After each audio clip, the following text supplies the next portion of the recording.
Tupo shambani.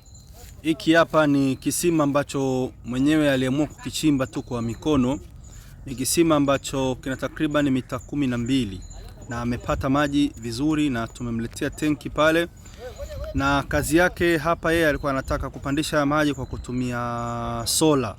Huku ni porini, umeme hamna. Kwa hiyo tulikuja na sola zetu kama unavyoziona hapo, tulikuja na pampu, na nitakwenda kukuonyesha jinsi ambavyo tulianza kupanga paneli zetu kwa ajili ya kutesti kwamba tuone maji yanavyopanda kabla sola kuzihamishia juu ya bati.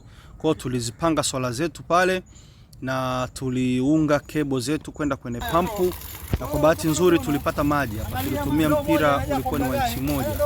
Kisima kama nilivyokuambia sio kikubwa, kwa hiyo tuliweka pampu ndogo tu ya 0.5 horsepower, ni nusu ya horsepower moja, na tulipata maji kama unavyoona. Angalia spidi yake ya kupandisha maji, spidi yake ni nzuri.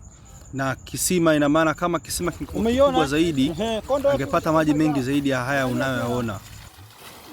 Kisima hiki nitakushika kwa mkono. Sola zetu zimeshafika hapa. Na paneli zetu nne hapa za 300. Nashindwa viroba vile 10 kile tuliko pale. Ile pale ni kisima chetu. Kimesha kuwepo pale. Kwa hapa ni mashambani. Sisi tunapandisha maji kwa kutumia mwanga wa jua. Unaona Kwa hakuna umeme kabisa kama unavyoona. Hakuna umeme kabisa. Hakuna umeme. Sawa. Endelea tu kutupigia simu, sisi tunafika popote unapotaka.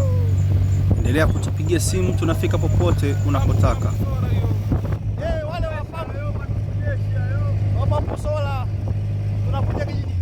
Namba zetu ni 0768 55 56 58, 0743 300 888. Asante.